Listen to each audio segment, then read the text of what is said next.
Meghan Markle et le prince Harry ne sont peut-être pas aussi adorés aux États-Unis qu'on le pensait à première vue, a déclaré un expert royal après que certains médias américains eurent critiqué la visite du couple à New York. Le duc et la duchesse de Sussex étaient à New York la semaine dernière pour une visite qui coïncidait avec l'Assemblée générale des Nations unies et le sommet sur le coronavirus du président Joe Biden.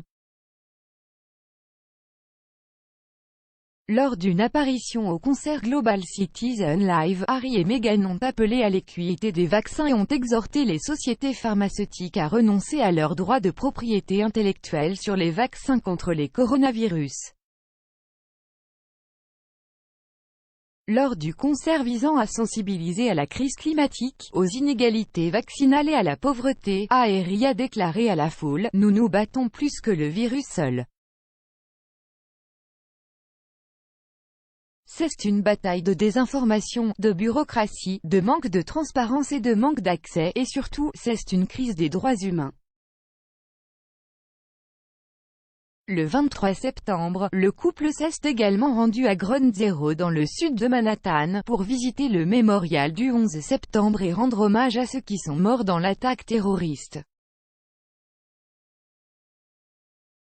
Meghan a également visité une école primaire à Harlem un jour plus tard dans le but de promouvoir l'alphabétisation des enfants et a lu son nouveau livre pour enfants The Bench à la classe. Harry et Meghan ont fait des ondes de choc dans le monde entier lorsqu'ils ont quitté leur poste de membre senior de la famille royale en mars de l'année dernière et ont déménagé en Californie. On pensait que les Sussex étaient extrêmement populaires aux États-Unis, mais un expert royal a affirmé que ce n'était peut-être pas le cas en raison de la couverture qu'il avait reçue à New York. Pod Save the Queen est hébergé par Anne Grippé et présente le rédacteur royal du Daily Mirror, Russell Myers. Monsieur Myers a fait référence à la couverture du couple par le New York Post et a déclaré « J'étais vraiment intéressé par l'impact que cela a eu aux États-Unis. La seule chose que j'ai vue sur Twitter, c'est que le New York Post les a critiqués pour s'être retrouvés en ville avec un chargement de véhicules énergivores, un gros détail de sécurité. Je ne pense pas qu'il y ait beaucoup de traction aux États-Unis. Évidemment, il y a un public pour eux et nous le couvrons, mais je ne sais pas nécessairement s'ils sont aussi adorés aux États-Unis que nous le pensions au départ. » La semaine dernière, le New York Post a publié un titre en première page sur le couple qui disait « Des touristes californiens sans indice visitent NYC ».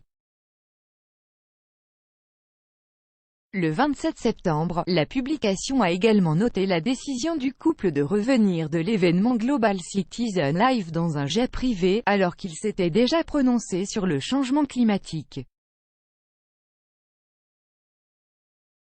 Le tabloïd américain Page 6 a publié une histoire faisant le même point. Le sondage YouGov de 1200 adultes américains le 23 novembre 2020 a suggéré que Harry et Meghan n'étaient pas aussi populaires aux États-Unis que le prince William et Kate, duchesse de Cambridge.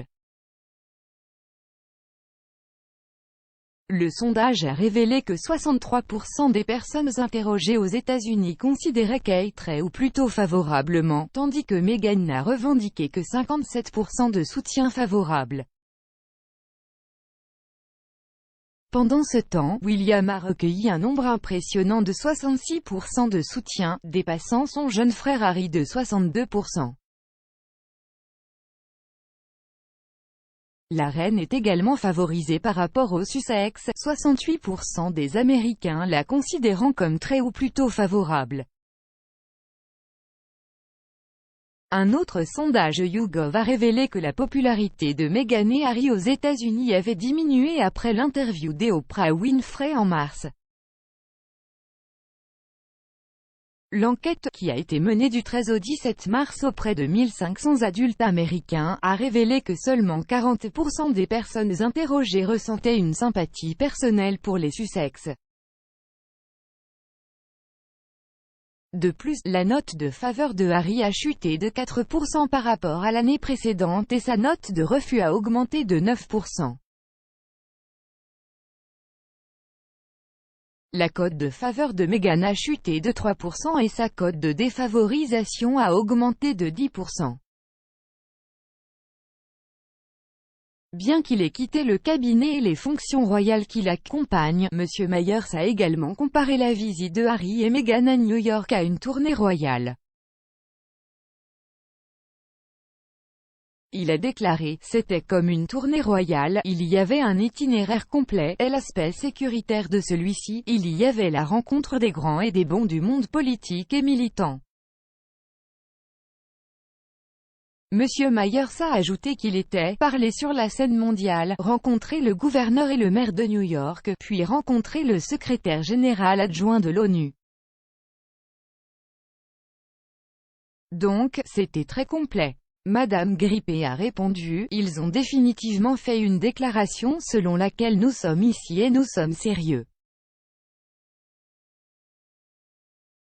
Pour vous abonner à Pod Save the Queen, rendez-vous sur votre fournisseur de podcast habituel.